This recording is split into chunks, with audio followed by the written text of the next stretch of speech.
बिस्मिल्लाहिर्रहमानिर्रहीम। अस्सलाम वालेकुम नाज़रीन। जो बाइडन अमेरिका का सदर बन गया, इस आदमी का सियासी करियर जो है वो किस तरह का था, कैसे इसने अपने करियर का आगाज किया, कैसे उतार चढ़ाव आया और किस अंदाज में घूमते घूमते ये आदमी बेआखिर यानी 50 साल पुरानी इसकी ख्वाहिश है और जिंदगी के उस हिस्से में पूरी हो रही है जहां वो 77 साल का हो गया है और 78 साल का होने वाला है।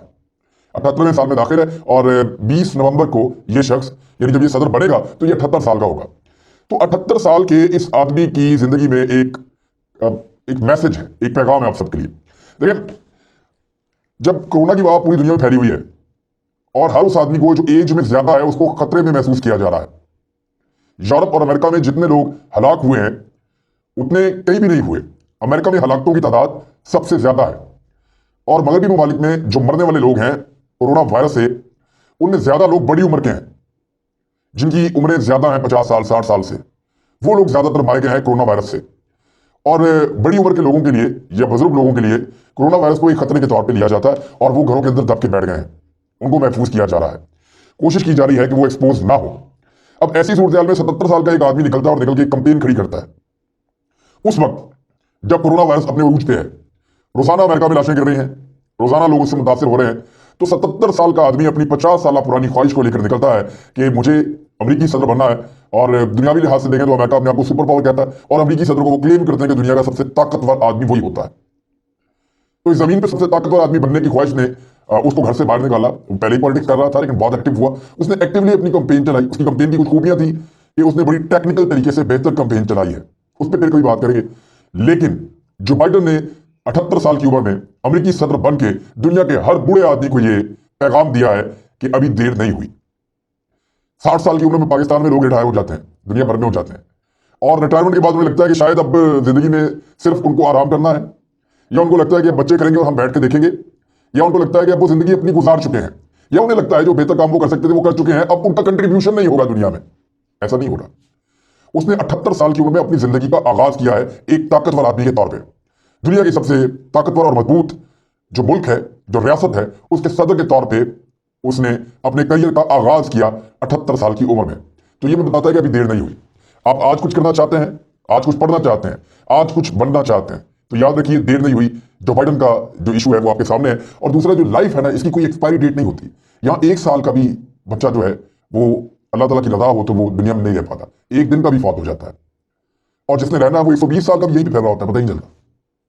तो ये अल्लाह ताला के काम है। और आपने अगर कुछ करना है जिंदगी में, आपका कोई मिशन है, तो ये सोचकर मत रुकिए कि वक्त गुजर गया। वक्त नहीं गुजरा। अगर आप हिम्मत करें तो आप भी एक मिसाल बन सकते हैं। ये मैंने आपको कहना था इसलिए कि अगर आपके दिल में कोई चीज है तो शुरू करें, देर ना करें, आप कर लेंगे। अगर जो बाइडन कर सकता है 78 साल की उम्र में अमेरिका अमेरिका का सदर बन सकता है तो फिर आप भी कर सकते हैं। अब मैंने आपको एक बात की थी जिस पे कुछ लोगों ने इख्तलाफ किया। इख्तलाफ जो है वो आपका हक है कि आप इख्तलाफ करें, और मेरे यहाँ पे जितने लोग मुझे सुनने वाले हैं, जो मुझे मैसेजेस करने वाले हैं, मुझे बहुत खुशी होती है कि बड़ा जबरदस्त इख्तलाफ करते हैं और बड़ी अच्छी चीजें जो है वो मेरे साथ शेयर करते हैं। अब कुछ लोग जो है उन्होंने इख्तलाफ किया कि डोनाल्ड ट्रंप उसी तरह का सदर है जैसे पुराने सदर थे। तो मैंने एक बात की थी कि डोनाल्ड ट्रंप ने कोई नई जंग छेड़ी नहीं है, उसने दुनिया को जंग में नहीं धकेला। अब मैं डाटा आपके सामने रखता हूं ताकि जो बात मैंने की थी, अगर किसी को इख्तलाफ है, मेरे दोस्त को, मेरे भाई को, तो वो मैं अपना सबूत दे देता हूं। बहरहाल ये आपके सामने रहना चाहिए। रोनाल्ड रेगन 1981 से लेकर 1999 तक अमेरिकी सदर था।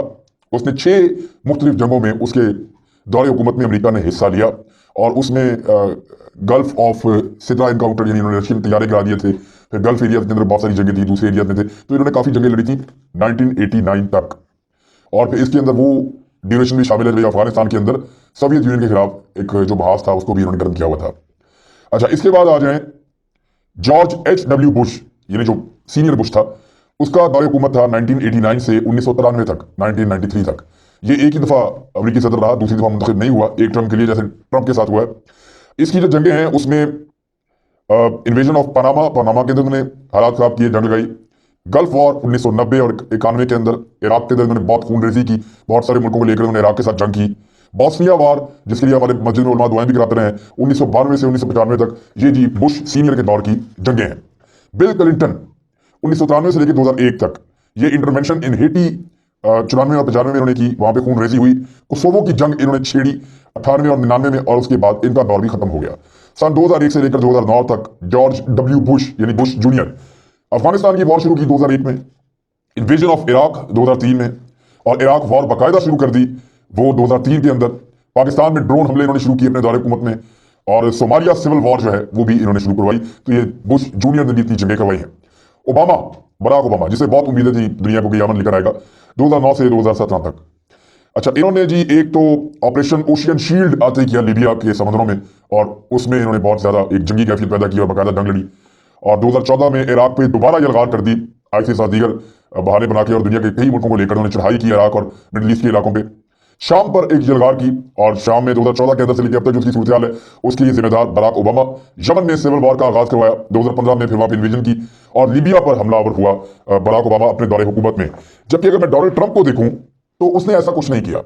उसने इस किस्म का कोई हमला दुनिया के किसी नए इलाके में नई जंग, नया महाज नहीं छेड़ा। चाइना के साथ कर सकता था, पाकिस्तान के साथ कर सकता था, ईरान के साथ मामला तैयार था, या मिडल ईस्ट के अंदर मजीद ममालिक के साथ कर सकता था। लेकिन डोनाल्ड ट्रंप ने जंग खत्म करने की बात की। जुबान से वो कड़वा था, बात वो गुस्सा दिलाने वाली करता था, लेकिन उसने अमली तौर पे कोई जंग छेड़ी नहीं। इससे आपको पता चल जाएगा कि ट्रंप ने कोई नया महाज अमेरिकन के लिए नहीं खोला।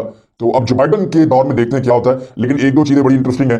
कल तक जो डोनाल्ड ट्रंप को अपने सर आंखों पर बिठाए फिरते थे यहूदी, नेतन्याहू, इसराइली, जिनके लिए डोनाल्ड ट्रंप बड़ी कोशिशें करके नॉर्मलाइजेशन कर रहा था, मुसलमान मुल्कों को दबाव में ले रहा था कि तस्लीम करो इसराइल को, उन्होंने मुबारकबाद का पैगाम भेजा है। मुबारकबाद का पैगाम भेजा है।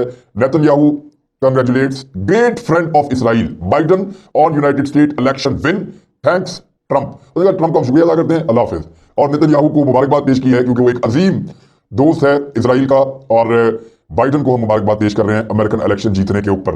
तो ये है जी इसराइल। मैंने आपसे कहा था कि बाइडन ने अपनी पॉलिसी को इसराइल के बारे में बदला है, और अब वो इसराइल की बात मानने पर तैयार हुआ है जब भी यहूदी लाबी ने उसको सपोर्ट किया। और एक और बड़ी इंटरेस्टिंग चीज ये है कि हैरत अंगेज तौर पर जब जो बाइडन के पास पैसे कम थे और ट्रंप की कंपेन बहुत महंगी थी और ट्रंप बड़ी जबरदस्त कंपेन चला रहा था, उस वक्त इन्होंने अप्रैल में दोबारा पैसे इकट्ठे करना शुरू किए। तो हैरत अंगेज तौर पे बहुत बड़ी अमाउंट इकट्ठी हुई, और ये डोनाल्ड ट्रंप से बहुत ज्यादा पैसा इकट्ठा करके अमेरिकन टेलीविजन के ऊपर छा गए। अमेरिका के हर टीवी नेटवर्क के ऊपर हर जगह पे जो बाइडन के इश्तेहार चल रहे थे। इतना पैसा कहां से आया? तो फिर आप समझ जाइए कि जो बाइडन ने यहूदियों के साथ मामला तय कर लिए, और उसके बाद पैसा उसके लिए मसला नहीं रहा। यानी कल तक जो डोनाल्ड ट्रंप यहूदियों के लिए या इसराइलियों के लिए कर रहा था, अब वही काम जो बाइडन उनके लिए करेगा। और जो बाइडन के, मैंने आपको पहले उसकी जब जिंदगी के बारे में बताया, तो जिस तरह के उसके नजरियात हैं, वो एक नई जंग छेड़ सकता है, एक नई जंग का खतरा उसकी मौजूदगी में हो सकता है। अब इस नई जंग के बारे में यूरोपियंस खबरदार कर रहे हैं, और जो मेरे पास खबर है उसमें खबरदार किया है बर्तानिया के आर्मी चीफ ने। बर्तानिया के आर्मी चीफ जिनका नाम है निक कार्टर, उन्होंने एक इंटरव्यू दिया, और उस इंटरव्यू में उन्होंने इस वक्त खबरदार किया है कि दुनिया उस जगह पे पहुंच चुकी है जहां आलमी जंग शुरू हो सकती है या वर्ल्ड वॉर 3 शुरू हो सकती है। उसके कुछ रीजंस उन्होंने बताए। उन्होंने कहा जी कि current global uncertainty and anxiety amid the economic crisis caused by the corona pandemic could risk another world war, the head of Britain's armed forces has warned। उन्होंने खबरदार किया कि कोरोना वायरस के बाद जिस किस्म की इकोनॉमी की सूरत है और जिस किस्म की गैर यकीनी सूरत का इस वक्त दुनिया शिकार है, ऐसी सूरत में अगर कोई जंग छिड़ती है तो वो आलमी जंग हो सकती है। ये जो स्टेटमेंट है इसमें ये कह रहे हैं कि मेरे ख्याल में इस वक्त हम जिस दुनिया में जी रहे हैं, यहाँ पे गैर यकीनी बहुत ज्यादा है, और एंग्जाइटी जो है वो फैल चुकी है, और जिसकी वजह से जो दुनिया के डायनामिक्स हैं वो तब्दील हो रहे हैं। और उसकी मजीद डिटेल में वो ये कहते हैं कि मैं ये महसूस करता हूं कि इस वक्त बहुत बड़ा एक रिस्क है, क्योंकि बहुत सारे इलाकों के अंदर छोटे छोटे कंफ्लिक्ट या खतरे या तसादुम की वजूहात मौजूद हैं, वहां पर तनाज़ात मौजूद हैं। जैसे इंडिया और पाकिस्तान में कश्मीर का तनाज़ा है, जैसे आर्मीनिया और अजरबैजान में कराबाख का तनाज़ा है, जैसे मिडल ईस्ट के अंदर बहुत सारे तनाज़ात हैं, जैसे तुर्की और सऊदी अरब के अंदर भी तनाज़ात हैं, जैसे मिडल ईस्ट के अंदर मुख्तलिफ कुव्वतें लड़ रही हैं, जिस तरह से आपके सामने मौजूद है लीबिया की सूरत हाल, वहां पे मुख्तलिफ ममालिक की कुव्वतें आपस में लड़ रही हैं। तो इस सूरत हाल में कहीं पे भी अगर मिसकैलकुलेशन होती है, उन्होंने ये लफ्ज इस्तेमाल किया, और यही बात इमरान खान साहब ने की थी वज़ीर आज़म पाकिस्तान ने कि यहाँ पे न्यूक्लियर पास हैं, बड़े खतरनाक हथियार हैं, और अगर कोई ऐसा एडवेंचर किया जाता है जो मिसकैलकुलेट हो तो फिर पूरी दुनिया में आग लग सकती है, और इसका खुमियाजा पूरी दुनिया को भुगतना पड़ेगा। ये बर्तानिया के आर्मी चीफ इस वक्त इससे खबरदार कर रहे हैं। इसके ऊपर हम आइंदा आने वाले वक्त में वीडियो जरूर बनाएंगे, क्योंकि मैंने इसका जिक्र इसलिए किया कि अमेरिका में एक नया सदर है, और अमेरिकी सदर का बड़ा असर होता है दुनिया पे।